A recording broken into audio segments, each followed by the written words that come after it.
حضرة النبي مصطفى رسول الله صلى الله عليه وسلم وأزواجه وذرياته أجمعين. الفاتحة. أعوذ بالله من الشيطان الرجيم. بسم الله الرحمن الرحيم. الحمد لله رب العالمين الرحمن الرحيم مالك يوم الدين. إياك نعبد وإياك نستعين. اهدنا الصراط المستقيم صراط الذين أنعمت عليهم غير المغضوب عليهم ولا الضالين آمين. ثم الفاتحة إلى شيخنا مؤلف الكتاب الإمام ابن حجر العسقلاني وثم إلى شيخ الإمام زكريا الأنصاري وثم إلى شيخنا المهجرين البكاسي وثم خصوصا إلى الحبيب عبدي بن عبد الرحمن الحبشي وثم إلى الحبيب محمد بن علي بن عبد الرحمن الحبشي وثم إلى الحبيب عبد الرحمن بن محمد بن علي الحبشي وأصولهم وفروعهم خصوصا إلى شيخنا الحبيب عبد الرحمن بن أحمد سقا وثم إلى شيخنا المعلم شافعي هدمي وأصولهم وفروعهم أن الله يتغشاهم برحمة المغفرة وينفعنا بأسرارهم وأنوارهم وعلومهم ونفحاتهم في الدين والدنيا والآخرة. سر الفاتحة. من الشيطان الرجيم. بسم الله الرحمن الرحيم. الحمد لله رب العالمين الرحمن الرحيم مالك يوم الدين.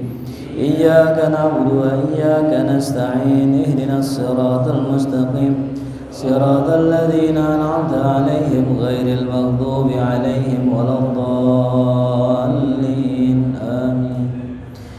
بسم الله والحمد لله والصلاة والسلام على سيدنا رسول الله سيدنا محمد ابن عبد الله وعلى آله وصحبه ومن تبعه ووالاه ولا حول ولا قوة إلا بالله. أما بعد. Hadratul Mukarramun, para alim wal ulama, para asatidah, para habaib, para guru-guru, wabil khususnya yang sama-sama kita hormati Al-Mukarram Ustadz Haji Nurdin, Al-Mukarram Ustadz Mahdi, dan seluruh para guru-guru lainnya, para hadirin wal hadirat, bapak ibu hadirin yang berbahagia. Alhamdulillah, pada kesempatan kali ini kita sama-sama diberikan oleh Allah kesyukuran bisa duduk di majelis kita yang mudah-mudahan kita semua bisa istiqamah dan Allah perkenankan kita untuk bisa berdiri nanti di yaumil qiyamah di barisan belakangnya Habib Ali bin Abdurrahman Al-Habsyi. Amin ya rabbal alamin.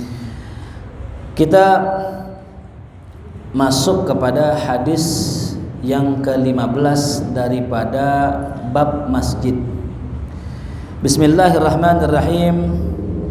Wa an Anasin radhiyallahu anhu qala, diriwayatkan dari Sayyidina Anas bin Malik radhiyallahu anhu, ia berkata, qala Rasulullah sallallahu alaihi wasallam, bahwasanya baginda Rasulullah sallallahu alaihi wasallam pernah bersabda, uridat alayya ujuru ummati hatta al-qadatu yukhrijuha ar-rajulu minal masjid. Rawahu Abu Dawud wa Tirmidzi wastaghrabahu wa sahhahahu Ibnu Khuzaimah. Suatu hari baginda pernah bersabda, uridat, diperlihatkan, alayya, kepadaku, ujuru ummati, yakni pahala-pahala umatku ya. Berkata ulama dalam syarahnya bahwasanya diperlihatkan ini kapan? Ketika Isra wal Mi'raj ya. Ada kemungkinan maknanya ke situ. Apa yang diperlihatkan? Ujuru a'mal, pahala dari amal-amal umatku ya. Kalimat amalnya dibuang ya. Pahala dari amalan-amalan umatku. Jadi Nabi kita Muhammad SAW ketika peristiwa Isra wal Mi'raj itu dikasih lihat sama Allah tentang pahala amalan-amalan umatnya. Hattal qazatu ya, sampai amalan ya orang yang membuang sampah dari masjid. Buat kita kan sepele ya. ada sampah dibuang gitu. Ya, kadang orang beli aqua atau acara maulid ya. Ini perlu diperhatikan. Guru saya pesan, kalau kita bikin acara maulid ya, itu ahsan kalau bisa di tempat lain, jangan di masjid. Kalaupun di masjid silahkan, tidak masalah, tapi jaga adab masjid. Apa adab masjid? Yang pertama diantaranya, jangan ya kita berbicara sesuatu yang sifatnya duniawi. Jadi penceramahnya kudu apa tuh? Kudu ngerti itu. Ya. Kalau mau tabligh akbar silahkan di luar. Mau ngomongin politik, mau ngomongin presiden silahkan. Tapi kalau di masjid jangan. Karena dalam Sahih Al-Bukhari, Al-Imam Bukhari mengatakan bahwasanya boleh mengangkat suara di masjid dalam urusannya ilmu. Kalau politik nggak boleh. Ya. Kecuali politiknya bernilai dakwah untuk kemaslahatan kaum muslimin. Tapi kalau dunia nggak boleh, ya. Makanya kemarin kita membahas tuh ya, bahwasanya mimbar-mimbar masjid di zaman dulu pun sama, bukan hanya berita agama, tapi apapun berita yang terkait dengan kemaslahatan umat muslimin diberitahu di mimbar-mimbar masjid. Itu nggak masalah karena kemaslahatan agama, walaupun bersifat dunia. Yang nggak boleh pure murni dunia itu nggak boleh. Ya. Lalu yang kedua, jaga kebersihan masjid. Kalau kita bikin acara di luar masjid, kadang aqua botol, aqua gelas berserakan, ya mungkin urusan panitia. Tapi kita kalau di masjid hadirin, haram hukumnya kita meninggalkan sampah di masjid. Ya, jadi bukan urusan panitia lagi nih. Yang dosa siapa tuh? Pribadi yang dikasih aqua terus ditinggal begitu saja di masjid, itu ada dosa hadirin. Sama saja ngotorin masjid. Jadi besok kalau ada acara maulid dikasih gelas, aqua gelas, dikasih aqua botol, botolnya buang. Bahkan kita sering tuh ngelihat guru-guru kita kalau dikasih aqua kan ada sedotannya tuh, dibuka plastiknya nggak dibuang begitu aja, ditaruh kantong. Kenapa? Lebih mulia karpet masjid daripada kantong kita. Artinya apa? Mending buang sampah ke kantong daripada buang sampah ke masjid. Itu yang kedua. Yang ketiga, kalau bisa di masjid jangan ada israf. Jangan ada israf. Apa itu israf? Ya, berlebihan. Artinya kalau kita dapat aqua, nih kalau bisa jangan sampai nyisa. Guru saya ngajarin, kalau kita punya aqua, ya, lalu kemudian aquanya nggak habis, minum. Kalau nggak minum, kita cari pu'unan. Cari apa? Pu'unan. Kita siram pu'unan dengan tuh air. Manfaat, ya, daripada kita apain? Kita buang. Ada yang lebih kreatif lagi, aqua bekas jamaah dikumpulin, ditaruh botol, ditaruh apa? Ditaruh kayak semacam ember, dimasukin sirup. Jadi apa? Jadi sirup. Bagiin panitia, tahu nggak itu air bekas jamaah? Gak tahu, berkah. Itu cara-cara, pokoknya jangan sampai israf hadirin. Jadi yang pertama tadi bicaranya diatur, yang kedua kebersihan dijaga, yang ketiga jangan israf. Yang keempat jangan campur laki perempuan. Masjid ini rumah Allah. Kalau bisa disekat sebagaimana kita maulid, sekat semua, perempuan sono, laki sini, udah cakep, masya Allah. Ya. Jangan ada beralasan ya, Ustadz, ini kan sudah jamaah udah gak kekontrol lagi, jamaah udah banyak, nggak apa-apa kita nyampur-nyampur dikit. Jangan. Ya. Kalau kita ngelihat ke Masjidil Haram, tempat orang tawaf, di sana maklum uzur. Ya, bahkan kita kalau sholat jamaah kebetulan banget lagi tawaf, misalnya berhenti gitu, sebelah kita perempuan, udah perempuan. Tapi dengan syarat jangan apa? Jangan rapat. Nah, kalau di sana uzur, kalau di sini uzur gak?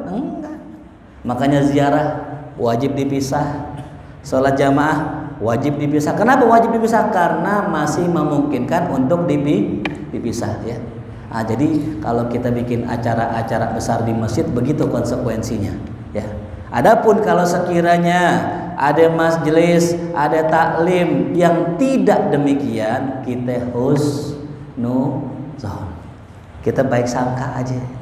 Karena yang bikin pasti orang alim, pasti orang ngerti. Ya. Jadi kadang-kadang mohon maaf ya, kita baca kitab begitu adanya, ketemu ulama main koreksi aja ulama. Bisa jadi ilmu yang kita punya sedikit, yang ulama punya banyak. Ini sering kejadian begitu.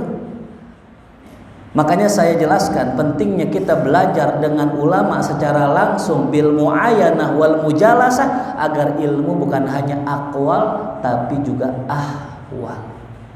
Ya, ilmu bukan hanya aqwal tapi juga ahwal.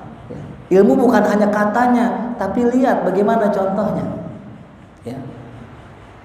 Maka banyak orang yang mendengar kata-kata ulama tapi tidak melihat sosok ulama, maka tersesat gara-gara perkataannya ulama. Ya. Sebagaimana Al-Quran. Al-Quran kalau kita baca begitu saja, tidak tahu konteksnya, tidak lihat Rasulnya, pasti kita akan salah dalam memaknami dan mengamalkan Al-Quran. Faqtuluhum haitsu wajadtumuhum. Al-Quran bilang, maka bunuhlah mereka dimanapun kalian berada. Kira-kira bunuh orang Islam, orang kafir? Hah? Itu perintah apa berita? Faqtuluhum, fi'il apa itu? Fi'il apa? Fi'il amr. Maka bunuhlah mereka dimanapun kalian dapatkan. Wah, ini dibaca sama kita nih. Wah, berarti kalau ketemu orang kafir wajib diapain? Coba lihat kehidupan Rasulullah. Ada nggak di kehidupan Rasulullah pengamalannya seperti itu? Nggak ada. Ya. Bahkan sebaliknya, Rasul sampai umatnya, baik ummatul dakwah wa ummatul ijabah, Rasul bersifat rahmah. Ya. Ini nih banyak kesalahan orang belajar lewat kitab tapi nggak belajar lewat guru. Ya. Ketemu imam. Dalam kitab Fathul Muin hadirin, kalau imam bacanya salah, nggak boleh makmum sama dia. Misal contoh, ada imam bacanya keliru, dia tidak betul dalam membaca suratul Fatihah. Kan dalam kitab Fathul Muin tidak boleh bermakmum kepada imam yang kita yakini salah. Nggak boleh dalam ilmu fikih. Tapi kok kenapa banyak ulama-ulama kita ya bermakmum dengan ulama kibar, ulama sepuh yang pelafalan makharijul hurufnya udah nggak bener hadirin, tapi tetap bermakmum? Nah, itu pertanyaannya. Semisal ya ada salah seorang ulama namanya Syekh Ramadan Al-Buti, itu usia udah 90 mau 100 hadirin, itu jadi imam. Jamaahnya Masya Allah, Habib Umar, Habib Ali. Yang muda-muda masih banyak. Kenapa yang sudah sangat sepuh yang menjadi imam? Ini takarannya bukan sekedar ilmu lagi hadirin. Ya. Nah, ini dia di balik ilmu, yang di atas ilmu namanya apa kemarin? Hikmah. Ya. Nah, ini yang perlu kita belajar lewat ulama secara langsung. Maka kalau kita pengen belajar ilmu silahkan baca kitab, tapi kalau pengen belajar mengamalkan ilmu, lihat sosoknya, pengamalannya lewat guru-guru dan ulama. Makanya saya rasa orang-orang yang belajar lewat buku doang, ya nggak pakai guru, pasti sesat. Ya, pasti apa? Sesat. Karena makna ihdinas siratal mustaqim, ihdinas siratal mustaqim, jalan yang lurus, kata Allah, ditafsirkan siratal ladzina an'amta, jalan orang-orang. Ingat apa? Orang-orang, bukan jalan kita, bukan jalannya orang. Berarti wujudnya apa? Orang. Jadi kalau mau selamat ikutin siapa? Orang. Ya. Orang-orang yang telah diberikan oleh Allah nikmat. Tuh. Siapa itu? Para aulia, para anbiya. Mereka minan nabiyyin wasiddiqin wasyuhada. Nah, itu ikutin jalan itu. Orang, intinya orang, ikutin orang, bukan ikutin buku, bukan. Simpelnya begini dah ya. Orang pengen jadi koki, pengen jadi apa? Koki. Pengen masak nasi goreng, buka di Google, baca tuh kira-kira jadi nggak kira-kira. Karena saya korbannya. Saya kagak tahu yang namanya apa dulu ya, kita masak nasi goreng itu. Nasi goreng pakai apa yang hitam-hitam tuh namanya? Bumbunya apa namanya? Itu justru karena nggak pakai ngurusin itu. Nggak pakai guru sesat. Akhirnya kebuang nasi itu, nggak dimakan. Akhirnya saya bilang sama teman saya, tolong dong ajarin bikin nasi goreng gimana? Diajarin begini. Oh, ternyata semudah itu masak nasi goreng. Kalau belajar langsung sampai artinya, itu nggak usah bingung-bingung. Ya. Makanya Nabi kita Muhammad SAW dikatakan oleh Sayyidah Aisyah, kana khuluquhul Quran. Nabi itu akhlaknya adalah Al-Quran. Artinya kalau pengen lihat bagaimana pengamalan Al-Quran, lihat Rasulullah, selesai. Alhamdulillah, ada biasa. Jelas paham ya? Nah ini ya, kembali lagi ya. Jadi nanti ya, Nabi kita Muhammad SAW dikisahkan pernah diperlihatkan amalan-amalan oleh Allah sampai ya al-qada, orang-orang yang membuang sampah dari masjid. Ya. Yukhrijuha ar-rajul minal masjid. Ya. Ini apaan aja yang dibuang dikatakan di sini ya, ma yaqa'u fil ain, apa saja yang kelihatan sama mata. Jadi kalau misalnya kotoran, kan kotoran banyak ya, sebenarnya bakteri, debu, kan kotoran juga. Tapi kan nggak mungkin kita pungutin debu dari masjid, mustahil lah kita pakai tangan gini kita pungut, nggak mungkin. Apa yang bisa kita buang? Simpelnya aja nih yang di depan mata saya misalnya. Nah ini nih. Ada apa nih itu? Apa nih? Bekas apa ini? Kan kelihatan pakai mata tuh kan? Pungut, taruh kantong udah. Ada lagi, pungut lagi taruh kantong. Bekas nasi, pungut lagi taruh kantong. Ada duit 1.000, pungut dan taruh kotak apa? Tanya.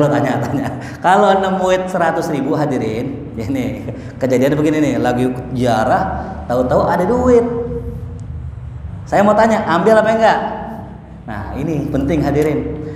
Kalau kita membaca kitab-kitab ulama, ya itu umumnya pada disuruh ngambil, diamankan, diamankan. Tapi saya pernah baca hadirin, ada seorang ulama bilang begini, kalau ente nemu duit di jalanan, kalau memang nggak bisa tanggung jawab, jangan ambil. Kalau nggak bisa tanggung jawab, jangan apa? Ambil, jangan diambil. Mau 100.000, mau 1 juta. Kenapa? Di balik kita ngambil berarti kita bertanggung jawab. Kita diamanahkan oleh Allah untuk menjaga tuh harta sampai yang punya datang. Masalahnya kita bukan orang mari, kita bukan orang ya situ. Kalau kita nggak orang situ ya udah tinggalin aja. Ya. Misalnya kita ziarah ke Surabaya, ke Ampel, nemu duit cepek gitu, jangan diambil. Tinggal nggak apa-apa hadirin, tinggal nggak apa-apa. Kenapa? Kalau kita ambil cepek, kita wajib ya amanah tuh ya. Sampai yang punya datang. Nah kita masalahnya cuma sehari, ada yang 2 hari. Ya. Bisa nggak jagain tuh duit? Nggak bisa ya udah. Kalau nggak titipin sama orang, tuh Pak nih, serahkan amanahnya kepada orang lain. Tuh ya. Jadi kagak wajib kalau nemu duit diambil. Ya. Kalau mau diambil silahkan. Kalau itu kita ambil, kita amankan, kita siarkan selama setahun, kagak ada yang ngakuin, boleh diambil. Tuh, ya. Jadi berapa tahun? Setahun dijaga, setahun diumumin, cuma diumumin, jangan diem aja. Orang lewat, Pak lihat duit saya nggak lihat gitu, nungguin setahun tuh. Comot aja, udah setahun katanya boleh kata Ustadz. Nah, ini. Kalau orang yang nanya ini kasih tahu, bahkan kalau bisa umumin siapa yang kehilangan duit gitu. 10 orang datang ngaku kehilangan duit, tanya tes, tanya, hilang di mana, hilangnya kapan, duitnya berapa gitu. Jelas hadirinnya. Jadi kalau kita ke masjid nemu kotoran yang mana aja, pungut, kantongin, taruh kantong kita. Ya. Kecuali nih nemu bangke. Bangke apa Ustaz? Bangke nyamuk, bangke hasyarat, binatang-binatang serangga. Jangan dipungut, jangan dikantongin. Kenapa? Menurut sebagian ulama dalam kilnya mereka, bahwasanya walaupun sekecil nyamuk kalau kita kantongin itu tidak sah sholat kita. Ya, nggak sah karena nyamuk dianggap bangke. Ya, termasuk ya mungkin apa yang serangga-serangga kecil ya, nyamuk lah, kebo-keboan, tahu gak kebo-keboan? Masih ada gak kebo-keboan? Ada ya, masih itu. Jangan taruh kantong, jangan. Tapi buang keluar. Karena itu bangke. Beda sama kotoran. plastik aqua ya dan sebagainya itu dikantongin boleh. Jelas sampai sini? Ya. Nah itu. Jadi adab kita di masjid seperti itu. Ya. Nah ini orang-orang yang mengangkat kotoran tadi ya itu diperlihatkan sama Rasulullah ya oleh Allah akan pahalanya ya. Bahkan jangan sembarangan, ini masalah sepele banget, cuma ngangkat sampah di masjid. Ini dikisahkan dalam kisah suatu hari baginda Rasulullah Shallallahu Alaihi Wasallam ya itu di masjidnya, di Masjid Nabawi ada al-kannas. Apa kannas?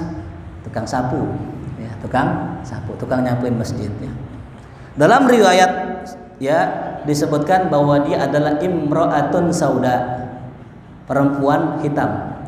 Ya, kalau perempuan hitam di zaman Rasulullah umumnya adalah budak. Dalam riwayat yang lain disebutkan sama sahabat annahu syabun, bahwasanya itu orang bukan perempuan tapi pemuda, anak muda. Ya, jadi ada dua khilaf dalam riwayat, ada yang mengatakan imra'atun sauda, ada yang mengatakan syab. Pelajarannya apa? Dua-duanya kita ambil. Artinya apa? Siapapun yang melaksanakan tugas ini, baik laki maupun perempuan, sama nilainya insyaallah. Ya. Tapi yang lebih duluan adalah penyebutannya imro'atun sauda, perempuan hitam. Ngapain kerjaannya tiap hari nyapuin Masjid Nabawi? Kerjaan tiap hari nyapu aja. Ya, kotor disapuin, gitu ya. Makanya kita kalau kerjaannya nyapu jangan pernah marah ya. Saya ingat dulu saya di pondok guru saya, kerjaan saya beresin kitab-kitab, rapin kitab. Namanya anak-anak habis ngaji, habis belajar Quran, naruh kitab Quran sembarangan, naruh mushaf sembarangan gitu. Saya beresin lagi. Besok gitu lagi, ngaji lagi, naruhnya sembarangan, saya beresin lagi. Sampai 3 hari saya nanya sama guru saya, "Guru, saya bingung ini anak-anak udah 3 kali kita beresin berantakan lagi, diberesin berantakan lagi, diberesin berantakan lagi." Maksud saya, tolong dibilangin guru anak-anaknya biar rapi kalau naruh Quran, jangan berantakan. Kira-kira guru saya bagaimana tuh? Oh iya bener tuh gitu. Enggak, diomelin saya. Ente kalau kita berantakan rapihin lagi. Nah besok kalau berantakan, rapihin lagi gitu. Jadi tugas ngerapiin itu memang tiap hari ya. Tugas nyapu tiap hari, jangan pakai Ustadz saya udah nyapu rumah antum, besok berantakan lagi, sapu lagi begitu ya. Ini kerjaan yang sudah berulang-ulang, makanya kayak nyapu, beberes itu maksudnya tiap hari. Sampai suatu ketika di hari itu Rasul tidak mendapatkan itu perempuan atau itu pemuda tadi, nggak ketemu. Mana nih yang biasa nyapu kemana? Kemudian para sahabat memberitahu Rasulullah, ya Rasulullah, annaha qad matat. Orang tersebut sudah meninggal ya Rasul, semalam meninggal. Rasul bilang, kenapa nggak kasih tahu saya dia meninggal? Tuh, ya. Lihat Rasulullah ya, bagaimana perhatiannya kepada umatnya, walaupun hanya seorang tukang sapu. Ya. Nah ini sahabat pun sama, sahabat juga perhatian sama Rasulullah. Sahabat kagak mau Rasul repot capek-capek ngurusin tukang sapu. Kalau yang meninggal Pak RT misalnya kan gitu ya. Pas dah Pak RT masih ya Ustadz nggak datang ya, apalagi yang meninggal RW gitu, masih iya Ustadz kagak nongol. Ini yang meninggal mah tukang sapu, tukang mungutin sampah. Masih sih sampai Rasul turun tangan juga, tapi Rasul ya bukan bahasa marah, bukan menegur. Kenapa ente nggak ngasih tahu saya? Tuh lihat bagaimana Rasulullah perhatian dengan orang-orang yang stratanya rendah. Bahkan kalau kita kaji, kita ulas perjuangan Rasulullah, semua orang-orang yang awal berjuang bersama Rasulullah, semuanya bukan orang-orang berada. Semuanya orang-orang yang tidak punya. Ya, makanya nih kita kalau mau jadi pejuang, ya, nggak usah pilih-pilih siapa yang di belakang kita. Ente nih orang kaya sini ikutan nih, proposal masuk nanti. Nah ini nih Pak Haji ini nih tanahnya lebar sini masuk. Ente miskin jangan, ente bagian sono aja pojok-pojok. Enggak dipilih sama Rasul. Siapa yang mau masuk? Masuk. Ya. Bilal mau masuk, budak masuk. Utsman bin Affan orang kaya masuk. Siapa lagi? Ya, Mikdad orang miskin masuk sini. Masuk semua sama Rasulullah. Semua diperhatikan. Itu yang kita dapat. Termasuk Sayyidil Habib Umar bin Hafiz yang insyaallah besok akan kembali kita doakan beliau sehat afiat panjang umur. beliau luar biasa. Ya, muridnya ribuan, bahkan mungkin ratusan ribu sekarang. Beliau hafal semua muridnya nama-namanya. Yang kalau kita pikir kalau murid segitu kagak hafal lah, Habib hafal loh. Sampai yang luar biasa. Saya mendapatkan kisah khodimnya beliau sakit, dijenguk khodimnya datang tuh. Ya. Paham ya? Sesibuk-sibuknya beliau tuh sempat gitu. Ya. Kita kadang baru jadi ustadz tingkat RT aja udah nggak sempet nengok ini ke bawah tuh hadir itu ya. Nah ini ya. Rasul ihtimam tuh dengan walaupun tukang sapu ya. Dan subhanallah ya, Rasulullah SAW buru-buru minta tanya kepada sahabatnya, aina qabroha, di mana kuburannya. Kemudian ditunjukkan di Baqi. Rasul datang ke kuburan Baqi, Rasul sholat ya di samping kuburannya, persis ya sebagaimana menyolatkan jenazah. Tuh, ya. Nah inilah dari sini ya muncul beberapa fawaid yang tadi sudah kita sebutkan. Rasul itu nggak pernah lupa sama seseorang. Yang kedua, Rasulullah tidak pernah pandang bulu. Siapapun orang itu asal baik Rasul ingat. Yang ketiga, bolehnya menyolatkan jenazah di atas kuburan. Ya. Dan ini pernah kita saksikan langsung ya, Habib Mundir bin Fuad Al-Musawa rahimahullah, beliau wafat. Habib Umar mengutus abangnya Habib Attos pergi duluan menyolatkan di Masjid Al-Munawwar. Selesai menyolatkan di Masjid Al-Munawwar, beberapa hari Habib Umar datang. Di mana Habib Umar datang? Langsung sholat di atas makomnya. Ya. Jarang kan kita temuin kan ya. Kalau ilmu tahu, kalau yang praktekin jarang tuh. Sholat di atas makomnya, dan itu diperbolehkan. Apa dalilnya? Ya hadis ini. Ya. Tentang masalah Rasul menyolatkan budak di atas makom. Nah, cuman ada syaratnya. Ulama memberikan syarat. Yang pertama syaratnya. Jadi nggak sembarangan. Ya, wah mentang-mentang boleh nyolatin tersebut, kita datang ke makom Habib Ali, kita sholatin. Nggak boleh hadirin. Kenapa nggak boleh? Satu, yang pertama, orang yang dikubur ya adalah orang yang kita bisa nyolatin cuman nggak sempet. Ya. Jadi kalau kita misalnya uzur, ya lagi nggak sempet, pas banget datang, udah dikubur, boleh tuh nyolatin di atasnya. Yang kedua, kita hidup di zaman beliau meninggal. Nah, masalahnya Habib Ali jauh, ya meninggalnya tahun 60-an, gitu. Mungkin Pak Haji udah ngalamin tuh ya, udah ngalamin. Nah, iya, kalau beliau boleh, sekiranya belum nyolatin, nggak apa-apa. Tapi ada ulama mengatakan dan batas ada pendapat ya yang mengatakan itu setahun. Ya. Jadi kalau udah lewat dari setahun udah nggak berlaku. Tapi khilaf, masalah ini khilaf ya, intinya itu. Jadi nggak bisa sembarangan kita menyolatkan jenazah di atas kuburnya gitu ya. Ini. Nah, jadi nggak boleh kita meremehkan kebaikan sekecil apapun, walaupun cuma mindahin tuh tadi. Ya. Apalagi naroin gitu ya. Mindahin aja nggak boleh, apalagi apa ya? Ewan, kita mungut bagus, nah termasuk ya, jangan sampai kita buang.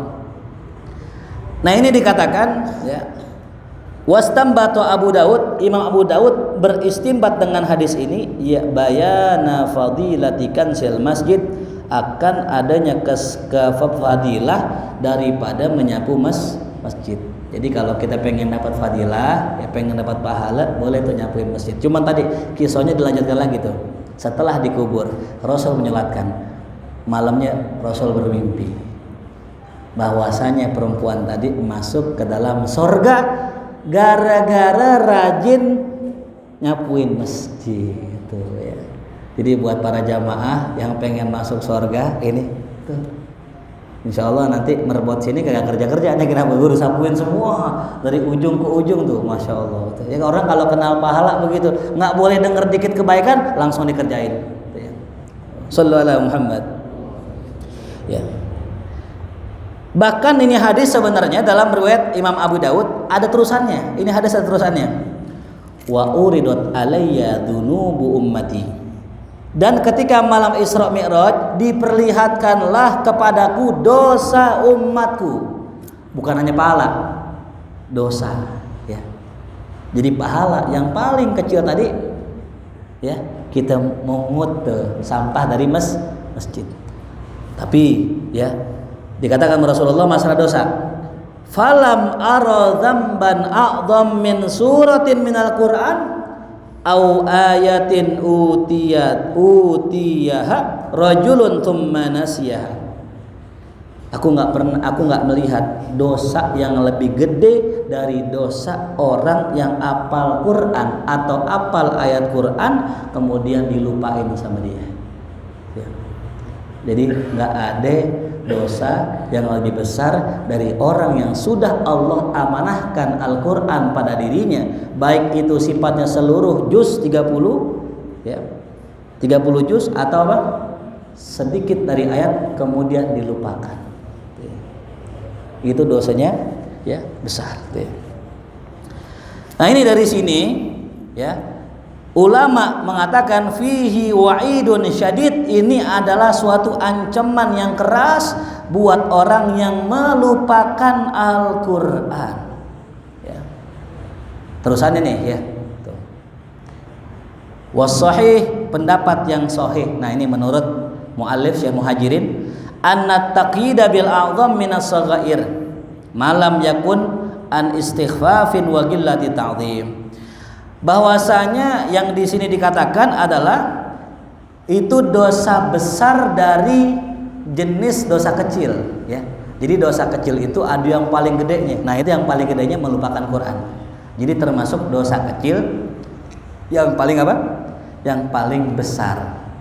Ya, soalnya dosa besar yang paling besar apa? Syirik. Ya, jadi agak legaan dikit itu ya. Masih aman nih kayaknya nih. Soalnya apa? Yang namanya orang menghafal Quran ada lupanya. Bahkan beberapa santri saya pernah tanya, udah berapa juz hafal? Oh, udah 15. Surat apa? Surat awal sampai juz 15. Udah saya tes ya. Oh, jangan. Udah lupa. Allahu Akbar. Ya. Itu namanya tidak beradab, hadirin. Bilang udah lupa sama Al-Qur'an tidak beradab. Ya. Makruh hukumnya. Bahkan bisa menjadi haram kalau niatnya ya menghinakan. Ya. Akan tetapi katakan apa? Unsi tuha. Ya, unsi tuha. Ya. Unsi tuha itu ya dibuat lupa. Jadi bukan kesengajaan, ya. Nah, ulama cuman di sini dalam masalah ini, ya, mengatakan bahwasanya hifdzul Quran nikmatun jasimah. Hafal Quran itu merupakan nikmat yang sangat besar dari Allah. Ya. Ini kita doain nih Pak, ini depan kita nih yang baju-baju putih, ini para penghafal Quran. Kita doakan semoga bisa khatam sampai 30 juz, bisa menjadi ahli ilmu, ahli tafsir, mudah-mudahan bisa bermanfaat ilmunya, amin ya rabbal alamin. Nah, pas banget ini babnya itu ya. Nah, maka kalau ini nikmat yang besar, antum bisa hafal Quran, kan nikmat ya. Orang kalau pengen baca Quran cuman nggak hafal kan kudu ngeliat mushaf, apalagi di mobil. Antum coba-coba baca mushaf di mobil kan goyang tuh, bisa muntah gitu, bisa enek gitu. Kita aja baca WA kadang di mobil nih pusing malah. Sama juga mungkin sebagian baca Quran. Nah, maka nikmat kalau kita bisa baca Quran dengan hafalan kita.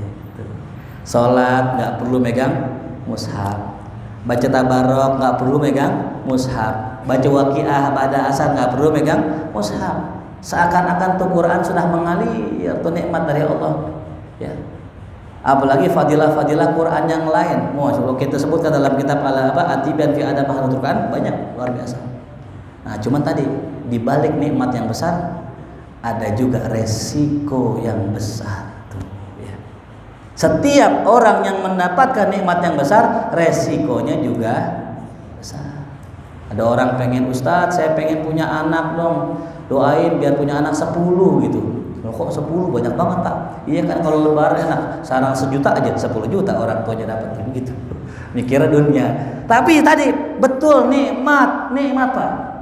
Ya, kita melihat para ulama-ulama kita, guru-guru kita itu kalau ngajar muridnya banyak, semua di kantongnya bawa amplop.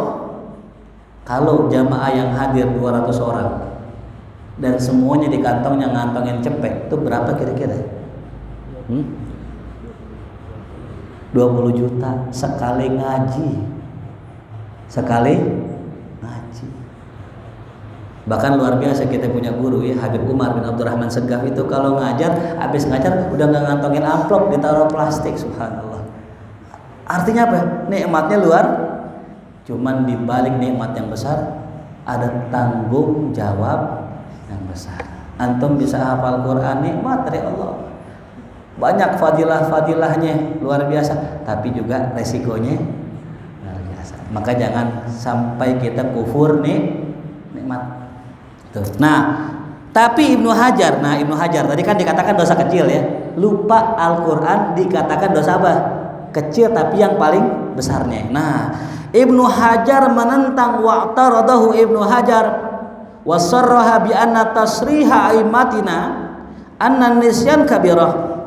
Kata Ibnu Hajar, beliau mengatakan yang dijelaskan ulama-ulama kami ngelupain ayat Quran itu dosa besar walau harfan, meskipun satu huruf lupanya ya, meskipun dosa apa tuh besar ya Allah.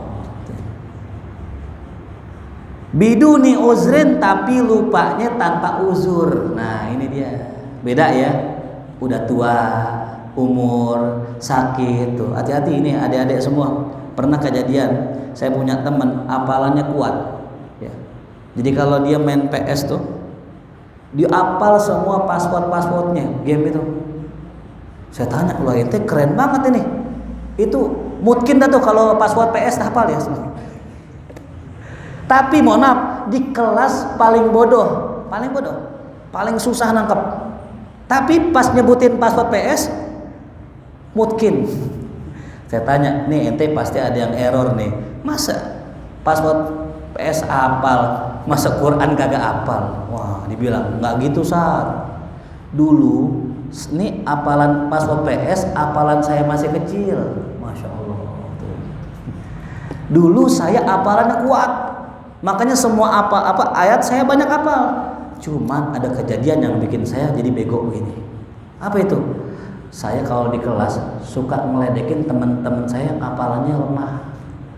Jadi kalau yang hafalannya rendah-rendah tuh, yang pelambat-lambat, gue diledekin sama dia, dikecilin sama dia. Gara-gara itu saat saya lagi wudhu, jatuh, kepala saya mentok belakang, guduk berjedak. Sejak itu hafalan saya nggak lagi kuat, hilang semua.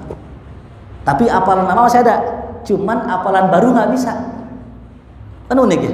Hafalan lama kuat, surat apa bisa hafal lancar, tapi surat yang baru nggak bisa ngapal lagi setelah itu. Tuh, nauzubillah min. Makanya kita kalau dikasih nikmat sama Allah jangan ujub, jangan takabur.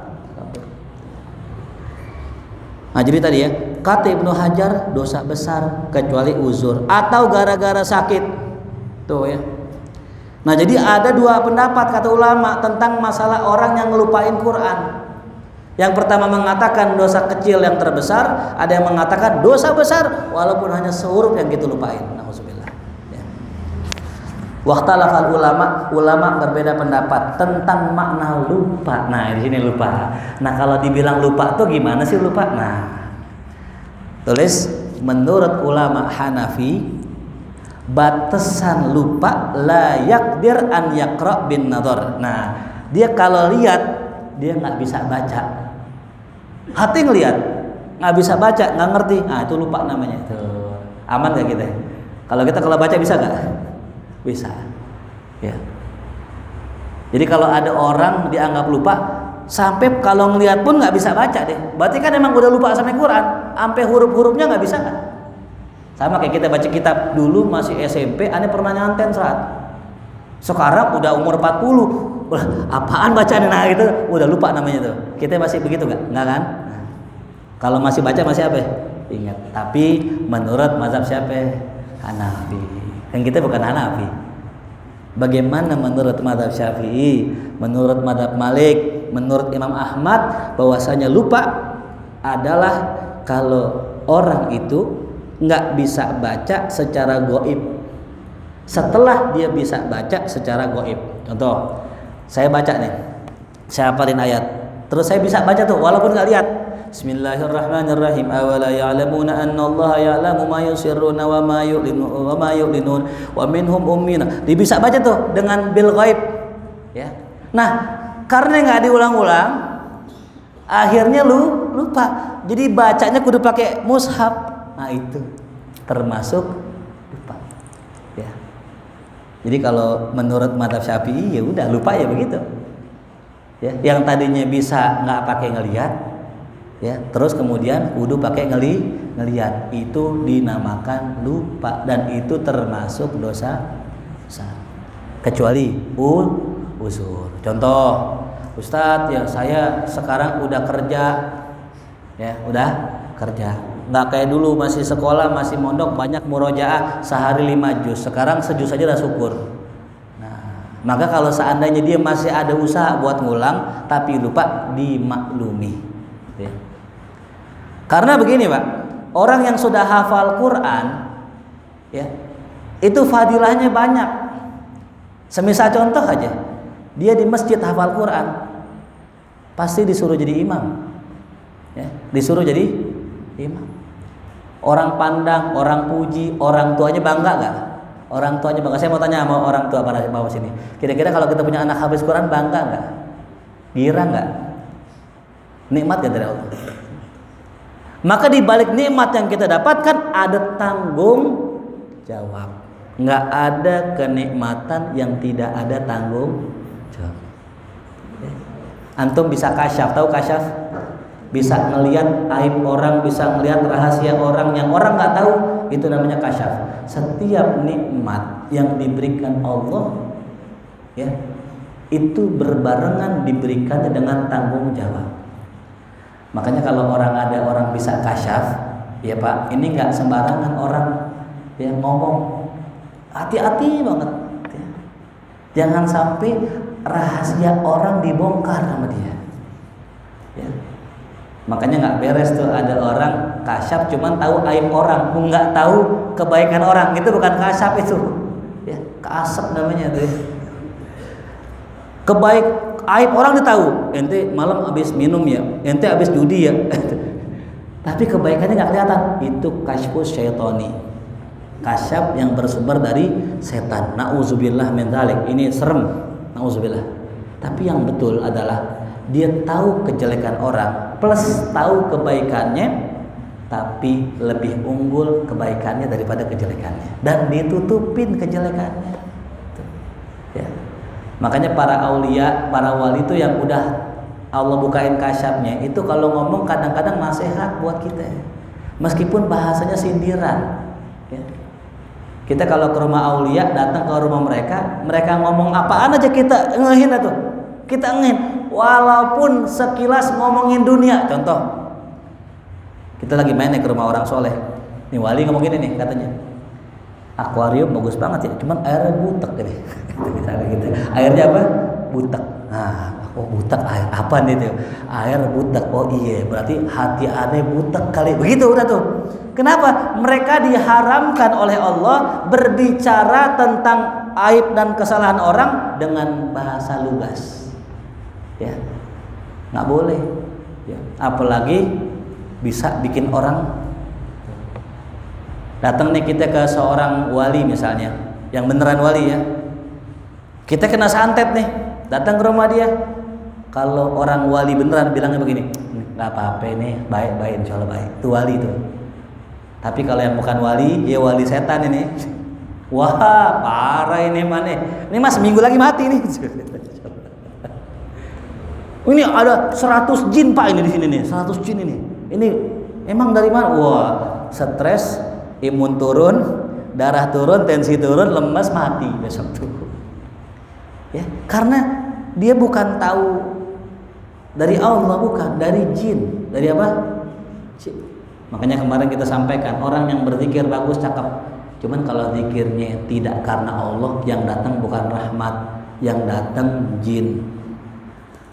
Baca amalan ya Latif, ya Latif, ya Latif, kan bagus ya Latif, namanya Allah ya Latif. Cuman dia niatnya karena dunia, yang datang jin namanya Latif, namanya jin namanya apa? Ya Latif, ya Latif, ya Latif. Yang datang jin namanya Latif. Emang jin ada gak yang namanya Latif? Di sini juga ada mungkin para jamaah yang namanya Latif ada ya? Namanya Abdul Latif datang tuh. Jadi bukan rahmat yang datang. Ya, jadi di balik setiap nikmat ada apa tadi? Tanggung jawab. Ya. Makanya tadi kita cerita ya, Habib Ali luar biasa ini. Itu yang mengenal beliau ini bukan orang Jakarta doang. Ya, orang mana-mana. Begitu besar suaranya didengar sama orang-orang yang mana aja. Bahkan di zaman dulu kalau kata Ustaz Anto Jibril itu yang hadir di majelis beliau itu 7.000 orang kurang lebih. Di zaman dulu ya. Zaman belum ada broadcastan, belum ada YouTube streaming, belum ada Facebook, belum ada Instagram. Tapi apa? Resikonya gede kan? Gede. Ya. Bisa masuk penjara cuman gara-gara disebut namanya tuh. Nah itulah makanya tadi ya kita nggak usah pakai minta-minta yang gitu-gitu dah ya. Jadi orang yang aman-aman aja. Ya Allah, jadi karena saya orang besar, masya Allah. Doanya berapa? Jadi orang besar. Akhirnya apa? Gendut dia tuh. Minta aja jadi orang apa?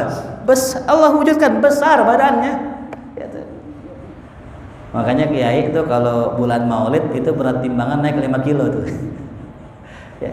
Kalau saya udah bukan maulid turun 3 kilo tuh ya. Tuh. Jadi kalau minta sudah minta aja afiat, minta sehat, minta selamat, itu cakep udah. Ya. Ya Allah, pengen punya bini 2, ya Allah, minta bini 2. Bini 2 tanggung jawabnya nambah. Ya. Akhirnya puyeng. Bininya 2 puyeng, sono diomelin, sini diomelin. Sono neraka, sini neraka tuh ya Allah. Nah, ini buat para penghafal Quran ya, istiqomah. Allah.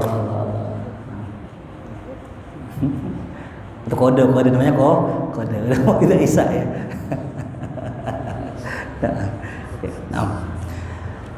Nah, maka diambil dari hadis ini bahwasanya mengeluarkan kotoran termasuk yang paling gede pahalanya. Allahu Akbar ini. Termasuk yang paling gede pahalanya. Kok begitu? Nih, ada sebuah makalah. Kata Imam Fakhruddin Ar-Razi dalam kitabnya Mafatihul Ghaib dikatakan oleh beliau, Allah yasturu ridahu, Allah yukhfi ridahu. Allah menyembunyikan keredoannya di balik amal-amalan yang sepele, yang kecil, agar orang tidak meremehkan kebaikan sekecil apapun. Hatta termasuk cuman mindahin begini doang. Bisa jadi kita sedekah puluhan juta, ratusan juta, kalah pahalanya sama yang kita mindahin kotoran dari masjid. Karena apa? Amalan yang gede itu biasanya kagak ikhlas. Ya, cirinya apa? Kita ingat-ingat terus, kita sebut. Buat gacoan ntar, buat gacoan. Ada orang kita sedekahin. Nggak lama dia ngomongin kita sebut kan, nggak tahu diri, dulu dia susah, siapa yang bantu itu, disebut hadir itu. Ada gak yang nyebut buang sampah dari sini? Kagak ada. Barusan nih gua habis dari Kuitang, gua sholat, gua pungut sampah, gua buang, kagak ada yang ngomong. Bahkan kita cenderung melupakan amalan-amalan yang kecil-kecil kayak begitu ya. Dan bisa jadi Allah menyembunyikan ya murkanya di balik dosa-dosa kecil agar orang tidak meremehkan dosa sekecil apapun. Maka tadi dikatakan melupakan Al-Quran atau lupa ayat Quran itu sebenarnya dosa kecil. Cuman karena dia nganggap enteng, nganggap remeh, jadi apa? Dosa besar. Quran doang, astagfirullahaladzim. Ya. Makanya ini mohon maaf orang tua yang menyekolahkan anaknya di pondok tahfiz, ingat beban kita berat, bukan anak doang loh, orang tua. Kalau orang tua yang punya anak hafiz Quran kemudian disekolahkan di umum tanpa diperhatikan hafalannya, orang tuanya ikut dosa. Tapi begitupun sebaliknya, orang tua yang memondokkan anaknya di pondok tahfiz, anaknya hafal Quran, maka besar kenikmatannya, hatta dia termasuk ahlun nar, Allah selamatkan berkat sebab anaknya. Jadi bisa dua sisi. Kalau dia abaikan anaknya, disia-siakan anaknya, nggak dididik anaknya, masuk neraka bareng anaknya, nauzubillah. Tapi kalau dia bisa menyelamatkan anaknya, masuk surga dengan sebab anaknya tersebut. Tuh ya. Nah, ini jadi nggak ada ya kenikmatan kecuali ada apa tadi, tanggung jawab. Ya, kita mungkin enak-enakan kita ya. Kita ada salah contoh terakhir kisah Imam Ar-Rifai. Ya. Imam Ar-Rifai ini luar biasa. Ya. Itu doa-doanya mustajab. Bahkan kalau ziarah ke makam Rasulullah, pernah suatu kali Rasul sampai julurkan tangannya. Ya, ini kisah yang diriwayatkan mutawatir, orang-orang banyak. Allahumma shalli alaihi wasallam. Lalu kemudian ketika dijulurkan tangannya, dicium tangannya sama Imam Ar-Rifai. Nah, cuman ini ada yang unik. Ini setiap malam murid-muridnya ngimpi, ngasih tahu di ngimpinya bahwa Imam Rifai ini wali, Imam Rifai ini ahli jannah, Imam Rifai ini luar biasa. Pokoknya Syekh Ahmad Rifai ini luar biasa. Di ngimpi murid-muridnya. Cuman yang diperhatiin, Syekh Rifai di alam nyata kok nggak kayak gitu. Kadang suka bengong gitu, kadang diem gitu. Dipikir muridnya, nih guru gua ngapa ini ya? Belum, masih punya utang kali ini, apa gitu kan? Akhirnya inisiatif lah muridnya cari tahu, nih guru kira-kira kenapa ya? Oh ternyata gurunya punya bini galak. Punya bini apa? Wali punya bini apa?